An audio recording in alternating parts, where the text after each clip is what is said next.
Hey guys, Max Savage here, and I wanted to go over the news that was broken yesterday. I was actually on my way home when I heard about it, and boy am I stoked. Spider-Man is going to be in the MCU.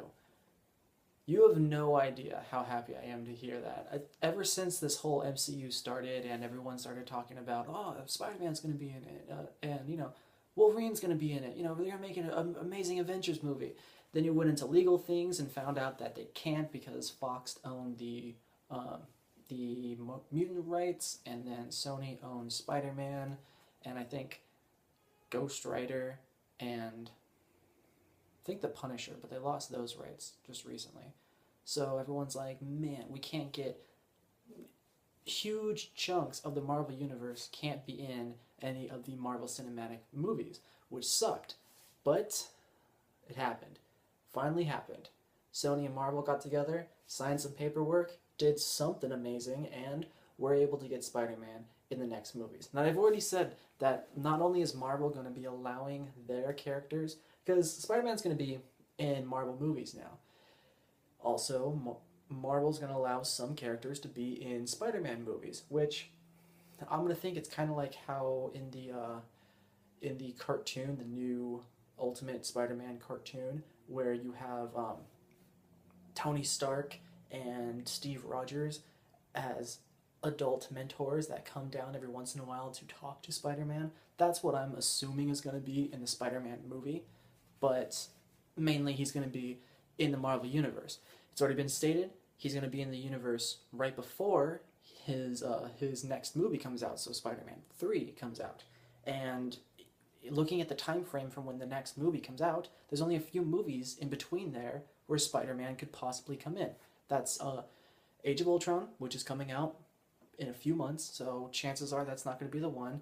Ant-Man, which my father had said it's kind of weird to have two bugs in the same movie, so probably not going to be with that one. But the obvious choice is the Captain America Civil War movie, which honestly, that would make the movie so much better if they actually have this character in it.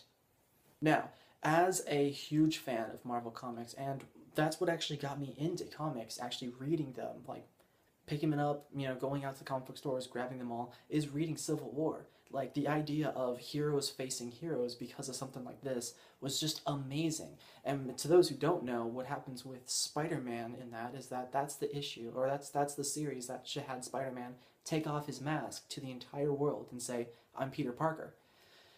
But is that, are we going to be seeing that in this new movie?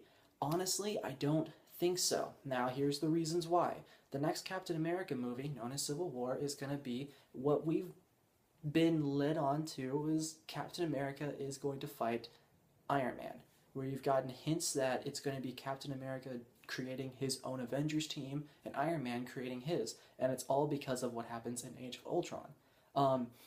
So where does Spider-Man fit in there? Well, the reason for Spider-Man taking off his mask in the comic books was because there was a not mutant registration act, but there was a hero registration act where all heroes had to pretty much announce themselves to the world that they are who they are, so they would get protection, they would get money, they would be able to be normal people and be able to do things. If not, they would be considered 100% vigilantes and would be hunted down. Pretty much that's the basis of it. So Spider-Man's like, I'm done. He was right there next to Tony Stark and said, this is me, this is who it is, I'm the poster boy of Marvel, I gotta do this. That's not going to make any sense in the Marvel Universe as of now, because Steve Rogers, everybody knows about him. Tony Stark unmasked himself in the first movie. Thor's Thor. He doesn't hide himself, he's Thor. Hawkeye and Black Widow, I see, are secret agents, so them just announcing that they are Hawkeye and Black Widow is them giving out their secret identity. Because the world, from what it feels like, doesn't know who they are, they're spies. Quicksilver and Scarlet Witch, obviously, they're bad guys in this movie, so their faces are shown. Nobody wears masks, by the way, so it doesn't really matter. So it doesn't seem like Spider-Man joining that is going to do anything. Another issue people are talking about is, how is this going to work? Are they going to reboot all of Spider-Man? Are they going to do all this extra stuff to try to get this character in? Honestly, I say don't reboot it. You've already had an amazing reboot. You've already had something good to start off with. You could say the Spider-Man movies weren't the best, but they were still good and gave us what we wanted and already established a new version of a character. Because in my opinion, Tobey Maguire wasn't the right person to pick. Andrew Garfield definitely was a better Spider-Man, but still, my opinion. They could go for another person, true, but the question is, how are they going to make this work without rebooting the whole thing? Well, here's an idea that I have. So, with Spider-Man, in the movies, we've already shown him become Spider-Man, but he's still picking off little people here and there, which the Avengers don't do. Understand this. The Avengers don't go after petty crimes. They leave the police that do that. I mean, look at it. That's how it is. Spider-Man goes after petty crimes. Whenever it was a big crisis, there wasn't enough time for the Avengers to be called because Spider-Man had already fixed it. Same thing with the Avengers movie. Now, what happens in the first Avengers movie? The first Avengers movie, a bunch of secretive stuff. Like, think about it. A lot of secretive stuff. Nothing that really was like, aha, I'm here to take over the world. You have 24 hours before I do it. There was nothing like that. The only time that even came close to happening is towards the end of the movie, when the giant hole in the sky opened up and those giant Leviathan things came down with Loki riding one. So if you were to think about it, let's say you're Peter Parker. You're walking down the street, you're with, yeah, she was definitely alive at that point. You're with Gwen Stacy, you're having dinner, you're doing your thing. Giant portal opens up in the sky. Leviathans come out, okay? Nasty, disgusting, horrible. You're like, shit, what am I going to do? You sit there, you grab on your Spider-Man suit, you try to fling your way over there, it's done. Okay, look at how long it took at that last bit of the movie.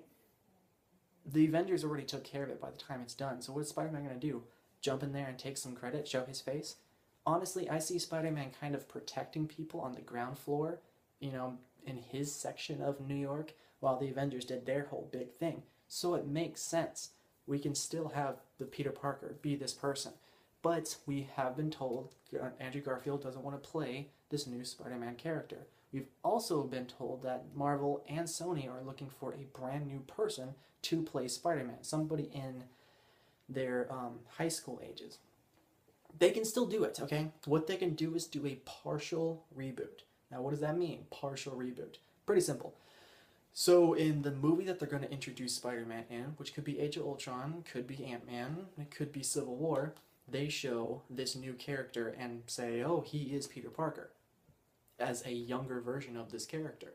And then when the Peter Parker movie, the Spider-Man movie comes out, they just have this Peter Parker take place in that movie. That's all. It just shows who the new person is who's playing Peter Parker in this new movie, and just continues the story in the next one. So you kind of have that feeling of, oh, it's okay. You know, it's all right. They don't need to completely reboot everything. They just replace the character. I mean, they've done it with Hulk 3 times now. They can do it with pretty much anybody. I mean, who else? Rhodey, they changed. They can even make it comical like what they did in Iron Man 2 when Rhodey was a different character. They could do it.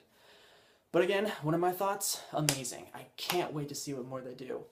Are they going to be able to do the same thing with Fox? Honestly, no. I don't think that's ever going to happen, except for one idea I had, which is AVX, Avengers vs. X-Men. I can totally see an Avengers vs. X-Men movie down the road, maybe a 2-parter.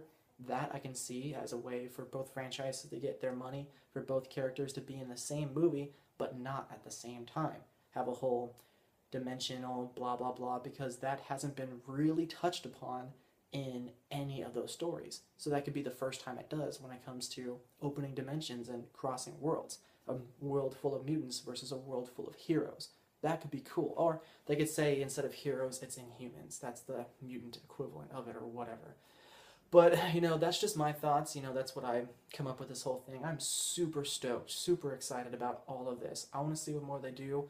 Spider-Man's my favorite Marvel character, so him being in it is amazing. The ideas of more Marvel characters from Spider-Man being in the MCU, like Spider-Woman or Miles Morales, amazing. I can't wait to see what they're going to do. So, as always, guys, comment, rate, subscribe, leave things at the bottom, do your thing. Make sure to come back, because I'm going to be going over everything when it comes to this. If any information that comes about this, I'm going to be talking about it, because I love Spider-Man, and this is amazing. So, take care, guys.